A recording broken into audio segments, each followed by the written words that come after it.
Okay, welcome back, guys. I'm just going to do a little video today. So we've got so many questions, not enough answers, and I think I just need to answer all of these. So there's a few questions that have been asked.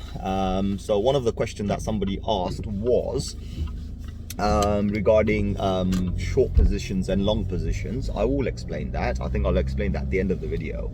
And the other question somebody asked was in regards to something I posted on one of the WhatsApp groups, right? In this particular group, I have to be honest, right? So compared to all of my WhatsApp groups, I actually do like this group because they do ask a lot of questions compared to all the other groups. And I enjoy that because it gives me a lot of material. Which is why I'm constantly making these videos. I mean, for me, sometimes, you know, when you say something, it's the end, right? There's nothing else to say, right? Or like you've probably noticed that recently I haven't posted any charts. It's because there's no point, right? So most of my other groups, they've been with me for a very long time. They know, and this is a new group. So asking questions is brilliant, and this is what I love, right? I love to educate people. So the question was asked by Ifti. Right, is what will happen? Is there a certain level that you would have to sell your BTC? Well, if you follow carefully on what I say regarding the market cycle, right, and how the market works, right, you will actually understand what I'm saying, right? So remember the other day I posted a video regarding Willy Woo, and I said how Willy Woo has just confirmed my theory. Okay, so my theory, whatever you want to call it, regarding the cycle looks too familiar and it looks too similar to the 2013 cycle. So based on that particular theory, we know that the market could take a massive dump. However, we also know that this time, and I have predicted this, and I have mentioned this on many of the videos, that compared to a 4-year cycle, this will probably be different, because on the 4-year cycles, right, and let me just fix the camera, on a 4-year cycle, we've had, 70% dumps at the end of the market. So we've had 70% dump, 80% dump, 90% dump, so the dumps are severe, right? Massive dumps, right? I mean, the 2017, end of 2017 or the 2018 one, depends where you want to call it, that particular dump took us from $20,000 or close to $20,000 all the way to like, $2,500. Like, so you can imagine that's like an 85% dump, or almost 90%, you can say. So of course, these dumps, you got to worry about that. Now, what I've mentioned previously, I said we have to get to, so I've made an assumption. I said we have to be somewhere around the region of about 1.6 trillion or 1.7 trillion in BTC value in order to protect us from that. And there's an old saying, something, if it's too big to fail, it won't fail, right? So Bitcoin being hovering around the region of 1 trillion, it's actually not big enough, right? Surprises a lot of people. It's not big enough. Obviously, it doesn't contradict what I've said before. I've said that if it's a $1 trillion asset, then a lot of institutions are able to come in. But there's another factor. The moment it drops, even by $1, right, and it's not a trillion anymore, we have a problem. Institutions legally cannot invest in it, right? So in order to protect that, right, it has to be worth a certain amount for institutions, for all the global elites, massive companies that we have around the globe to come in and continuously come in. We need to make sure that it always stays above the $1 trillion mark. So in order to do that, we need to have a protection in place, right? So say, for example, we were 1.2 trillion and we had a market dump of 30%. Unfortunately, it takes us under the trillion. So if we're 1.5 and we had a dump of 30%, then we're 1 trillion, which is fine. So in order to protect us, we need to be above this $1.5 trillion mark, which means BTC has to be worth around 83,000. And funnily, I have checked on the charts previously, and on all of my videos you have seen this, right? We are predicting an 83. We do have an 83 showing up. So we have currently the way it looks is we have a 65, 66. So there's a 65 to 66 range. Then we have a 74 to 75 range. Then we have a 79 to 80 range, and then we have 82 to 83 range. So 83 does show up. And then after that, we've got 90 to 90 something. I forgot what it was. I think it was 94 or 90 something. So we do have those numbers showing up to us. So it's not that it's not, right? So I'm just going off the top of my head, right? So the numbers are there, and that kind of helps us to understand that, okay, if we go to 1.5 trillion, and if we do have a 30% down, we are still going to be protected on the $1 trillion mark. This means institutions can continuously still come in. Now, the question to your answer is, do we sell at a specific level? No, you don't. Because if we're following the 2013 kind of a scenario, then we're actually in, well, top half of the mid-cycle, right? So we're top half of the bull run. That's what I'm trying to say, actually, bull run, right? So we're about 65, 70% into the bull run. And if the market reverses now, we can easily expect a 30, 35, 40%, 45% dump. Right?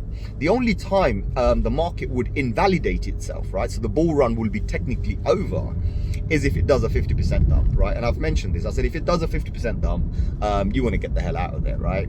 Because that's a pure invalidation. And it's always, remember, whatever the all-time high is 50% below that. So if we go 50%, we invalidate everything. Doesn't matter how many bull flags we have, doesn't matter how many signals we have, we invalidate it. And also you have to understand, at that exact same time, the sentiment in the market changes. Everyone's panicking and panic selling, right? Because a lot of people bought it at a very high price. So people just want to cut their losses and get the hell out. So we want to be realistic as well in this kind of a scenario. So I hope that kind of makes sense to you, what I'm trying to say here, right?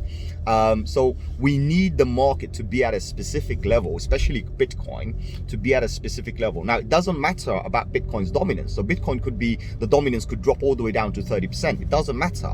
Right? Bitcoin's dominance actually does not matter. When the dominance drops, altcoins pump. It's technically the altcoin season, as I've mentioned many times, right? When the altcoins become 51% dominant over Bitcoin, then it's the altcoin season officially, right? Officially, you can't deny that. Nobody can deny that. So anybody else saying it right now doesn't make any sense, right? But when the altcoins, all of them together combined, become a 51% market, of course they're dominant, so that means it's their season, right? So Bitcoin can still stay there. Now, there's another powerful thing to understand there. If the altcoins dominance increase, Bitcoin price does not drop, and the Bitcoin also becomes worth say 1.6 trillion dollars, well, then there's some great news there, right? Great news means the market isn't going to stick around the $2 trillion cap, right? It's not going to stick around the $2 trillion cap. In fact, even if today we were pumping and we went to a 1.5 trillion BTC, then the market cap would be approximately 2.5 trillion. Right? Which means more power. That means more institutions, more money could come in, right? Because you're stabilizing it. So that's the idea, what you have to understand. That, we are looking at certain numbers. We have to look at the, if we drop, but I don't think we're going to have those kind of drop. We might be going sideways. Also, another thing to mention, I don't have the charts to show you. I mean, I could take a screenshot and put it, but I don't think I think it's kind of pointless. The other thing to look at is, if you look at, and I have shown it to you actually on videos. I've shown it. I think I've showed it on 1 or 2 videos. I don't really show it as much. I showed you the monthly candles. Now, what you have to realize is September, October, November, December, January, February, March, right? We've had 7 months of green candles. These are 7 monthly green candles, right? So if we do end up having one red candle, and we haven't had one yet, and that's the surprising part, we should have had it. If we had it earlier, it would have been better for us, because now we wouldn't have to worry about this, right? So we still have to be realistic and turn around and say, well, it hasn't arrived, so what are the probabilities of a red candle coming? And the probability is very high, right? So I think we might end up having a monthly candle which does turn red at some point. It could be this month, it could be next month, it could be the month after, it could be in July, we don't know, right? So But we have to be expecting the unexpected, and so far nobody's expecting a red candle. Everyone's too bullish to even see past that, right? You know, whenever we go too close to the all-time high, oh yeah, we're gonna break out, and everyone gets all excited, and then you got all these massive YouTubers with, you know, 500,000-600,000 viewers. There's another guy actually recently, he pumped something. So he was pumping XRP. He had 456,000 members on a subscription service, right? So people pay to be with him, and I think they pay him like $20 a month or something, right? So imagine how much money he makes out of that, right? And he didn't give any signal. This year alone, he has given no signals regarding Bitcoin, no signals regarding Ethereum, no signals regarding any currency. The only one currency he decided to actually give a signal on was XRP. And he said XRP is going to go up by 275% or something like this. That's the only signal he gave. How genuine is it? I don't know. But what I do know, he's got 456,000 people, members, registered, paying him $20 a month. Sorry, it's $20 a month, right? Paying him $20 a month, who got that signal. What do you think they're going to do? Of course, even if they don't own the XRP, they're going to go and buy some, and they're going to pop the market. So clearly, this is some vested interest. This is what I mean, right? He's gonna use 456,000 people to pump the market, and then now if you have another few more YouTubers and whatnot and this and that, right? They're all going to do the same thing. When they see the market moving, they're going to start pumping the market too, right? So this is what's going to happen. A lot of money is going to filter in. It's going to pump, right? That's what's going to happen. So, you know, I don't like pumping stuff. You guys know this. I don't pump anything. And I'm very careful about what I talk about. I don't want to talk about any Tom, Dick and Harry or any rubbish currency. I don't want to talk about it because there's too much risk involved, right? But if you guys are in XRP or whatever and you've made it right, you've done all right, good luck to you. I'm not going to complain about that, right? That's all yours. So, that's what it is. Now, so Bitcoin, we are expecting a red candle at some point. I don't know when. It could be this month, could be next month, could be a month after. As I said, it could be in a couple of months' time. And in fact, if we complete a green candle this month, then actually, I think we're going to break the record. So already we broke the record for the longest running weeks. So we've had the maximum number of green candles. Already we broke that record. We broke the records for the all-time high. You know, we're in the 10-year cycle. Again, another record. You know, all of these, we're just smashing records basically. And in fact, a lot of other cryptocurrencies are doing exactly the same thing, right? They're just smashing records. So, you know, great for everybody. Everyone's making money, which is good, right? Or making more crypto. That's really good. So, what was I saying? So the market itself, I think we have to get to a certain level, and the Bitcoin pump, the current pump that will come, I've been doing some maths, and I said, okay, if we hit 65, and all you do, you actually go to CoinMarketCap, take the number of coins available in circulation, and then multiply it by the price that it is today, or the price you expect it to be, right? It's very simple. So the market cap will show you exactly how many coins are in circulation, and then just multiply with that. And it's very easy to find out. So that's what I did. I took the number, I think it was 18 million something. I forgot what it was. I've shown it on a calculator screenshot. That's exact number of coins, by the way. So I took that coins and I multiplied it by the price. And I said, okay, if it's 65, what do we get? We get 1.2 trillion. If it's, you know, 70, what do we get? It was like 1.4 trillion. I was like, okay, if it's 80 something, then we get 1.5 trillion. And I said, that's the number. Sorry, 83. And it made sense. If it was 85, I think it was 1.6 or 7 trillion. So the point is, I'm taking that number and I'm actually calculating, and I'm saying, where do we need the market to be in order for it to be protected, right? You know, because we have to protect this 1 trillion. Everybody has to hold this right now. And I'll tell you this is another funny one, right?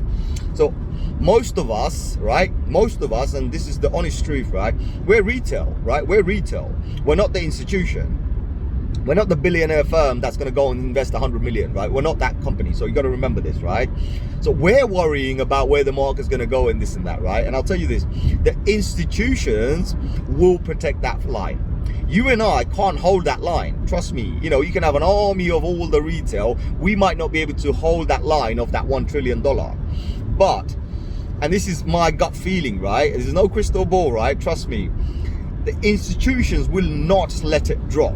But then again, there's a massive risk factor the closer we are to the number. So the closer we stay to 1 trillion, there is a massive risk factor where we can drop below it. Just use logic.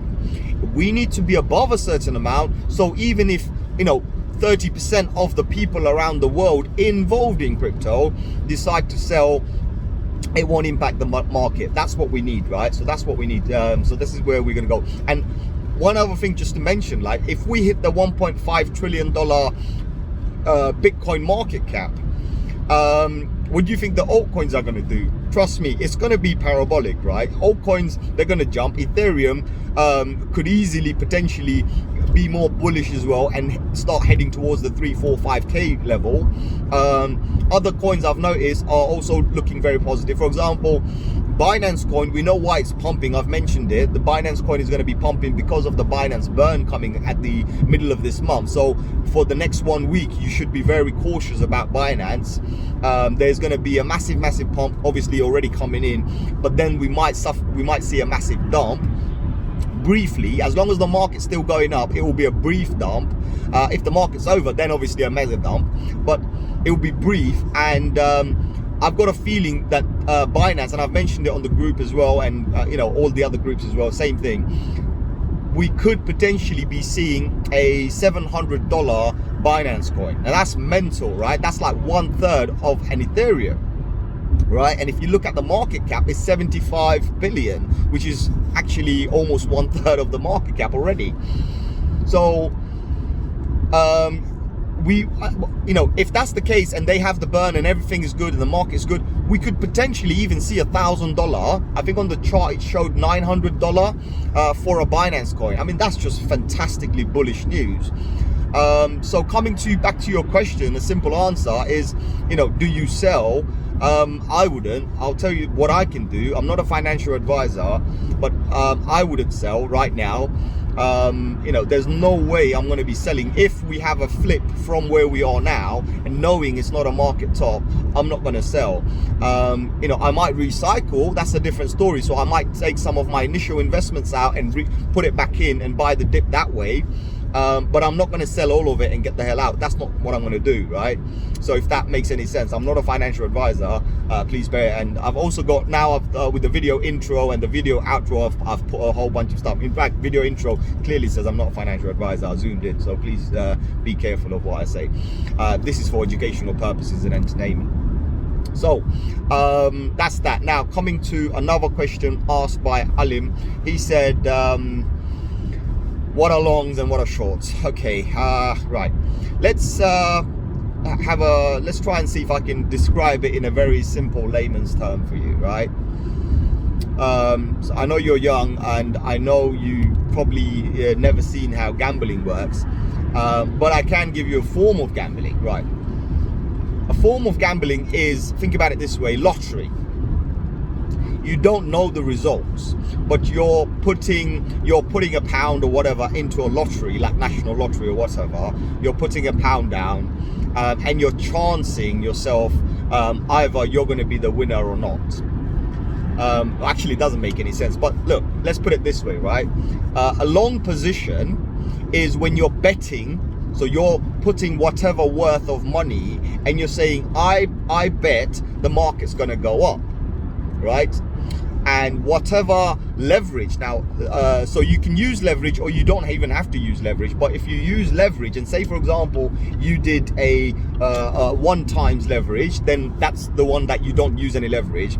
Or you turn around and say, well, I want to use 10 times leverage. That means for every pound that you invest onto that bet, right, you can borrow another £9. So it will be a total value of 10 times. That means every pound you win, you get £10 in return. Does that make any sense? That's what you get, right? And then talking about short position, it's the exact opposite. You bet. So you're putting your money on the line and you're saying, I bet the market's going to go down, right? Again, if you do a 1x leverage, you're basically betting your money only, nobody else's. However, if you do something, for example, a 5x or a 10x, then you're doing 5 times. So X means times, right? 5 times that money. So when you put 1, you borrow 4 more, and your total value is 5. So then when you, if the market goes down by £1 and you're winning, then your winnings are multiplied by that quantity as well. So I hope that kind of simplifies what it means, how long positions and short positions work. You know, it's a very risky market because you're kind of speculating, you're betting, right? I predict the market's going to go down. I predict the market's going to go up, right? And you know, leverage trading is a very, very dangerous habit to get into if you're not calm, patient, and emotionless, right? Some of the traders, well, majority of the traders, professional traders who do trading, daily traders or you know, long-term traders, we actually do trading as a business. We don't do trading for the hobby or anything. There are hobby traders, that's a different story. They will win some, lose some, that's a different story. But anybody who does it as a business, right? So it's a business. You sit there with a float of cash, like, you know, stash of cash, and you trade a certain percentage of that, and you're kind of gambling, but it's a business. Like, it's like when you open a business, you don't know how many customers you're going to have. So it's a gamble, but you've prepared all your food and everything. So for example, a restaurant, like McDonald's example, right? McDonald's before the opening hour has to produce a certain quantity of goods in order to satisfy their customers that will come in potentially. But actually the truth is, the fact is, they don't know who's going to come in. They don't even know if anybody's going to come in. And that's more like a leverage trading. So you're betting that you're going to have X amount of customers come in, and when they do, then you'll make the money, but you've prepared for them already, means you've already spent that money. All right, so that's how it is. I mean, that's probably that's the best analogy, right? A McDonald's analogy. Oh my days, road is closed, so now I've got to go another way.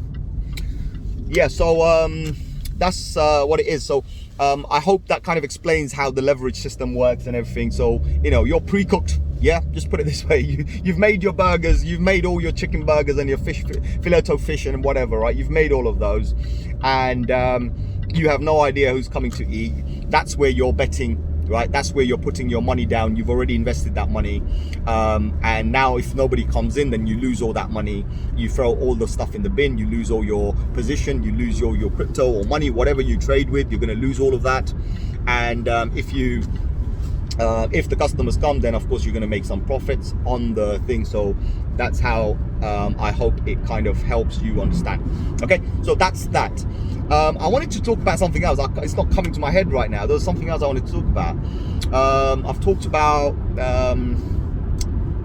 yeah, I think I talked about everything actually. There was something else I was going to talk about. It's just gone off my head right now. All of these diversions and all of these craziness going on the road actually, while as you can see, I'm actually concentrating on the road and just carrying on going freestyle as usual.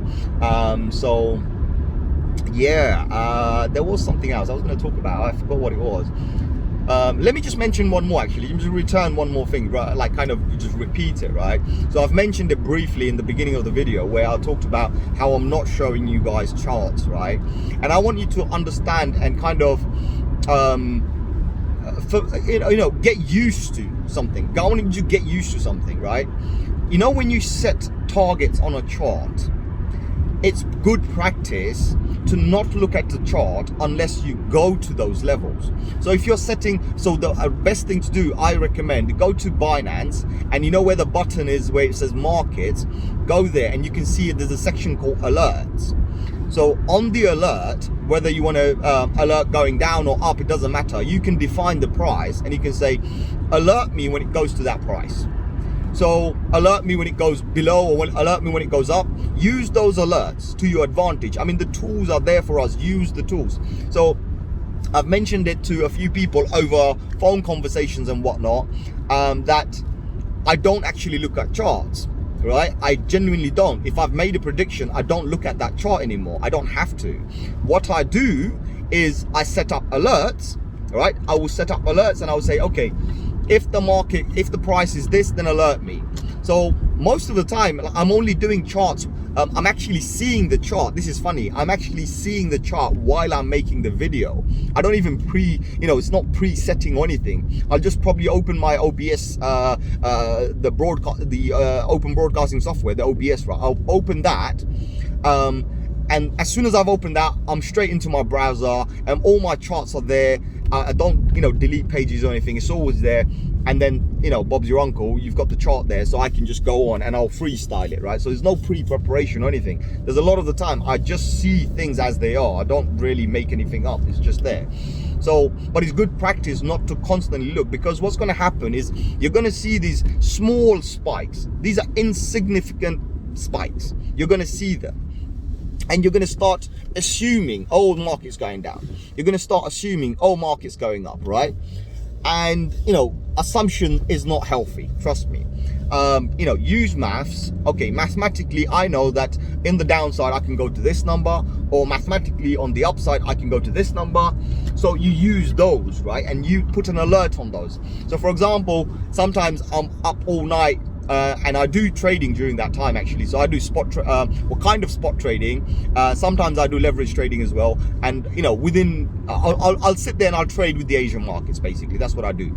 Because nowadays Asians are very bullish, and I quite like that. So you can make a nice little bit of change, basically just trading with the Asian markets. I found the European and the US markets, they're bullish at a specific time, and they don't really move as much. I've seen a lot more movement in the night, in UK night time, but the Asian market time, I've seen a lot more movement, very bullish action, right?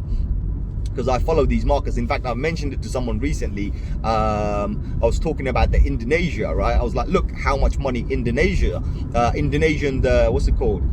Indonesian rupee or something is being spent, and I just pointed out to one exchange and I said, look, you can see it in that exchange, how much of that money is being exchanged there, and what kind of currencies they're buying, the volume, right? Highest volume coming from there. So that's an Asian country. So when you generalize everything and say Asia, it could be any country in Asia, but you just got to look at all of them in a broader aspect and see what's going on. So yeah, I'm hoping that kind of makes sense to you. So I'll sit there, but I'll have my alerts, and I could be watching Netflix. No joke. 99% of the time, I'm not looking at the chart. I'm literally sitting there with my phone in my arm, could be YouTube or something. And I don't like looking at the TV. I've mentioned this before. I don't look at the TV. So I'll have my back face to the TV and I'll just sit on the sofa or something, and I'll be watching my thing, watching a YouTube or something, or maybe Netflix on my phone or my laptop, right? Whichever one it be, whichever one's handy to me, or whichever one I feel comfortable with. And I'll be just watching it there. I don't mind, right? Or I'll be playing a little game for all I care, right? Half the time I'll literally be playing a game, and then my alert pops up, right? And I'm like, damn, okay, I gotta go in now. So immediately cancel everything, time to go and check what's going on, right? So the other day when Binance. So I had alerts for Binance. I said, when Binance goes to $485, alert me. Boom, $485. Binance goes that level, exact level, and then we see a resistance. Binance comes down, right? So I recycled a bit and I'm back in again, right? So it was like $10 per coin. Doesn't matter, I recycled it, right? But I didn't do it with all of them, obviously. But the point is I've recycled some because my alerts are on. I can see that's the alert. The current alert I have is $506. So if I go to $506, then I've got to look at it again. So until then, I don't have to look at it. The only thing I do check regularly, right? So on my browser, I don't even use their app. I actually go on my browser and I do keep a constant eye on the market cap. It's very important to look at the market cap. This is where a lot of people get it wrong. You're constantly focusing on the individual coins, but the individual coins do not produce momentum. Of course they do. They have a pump and a dump, right? That's different, but it's not really momentum.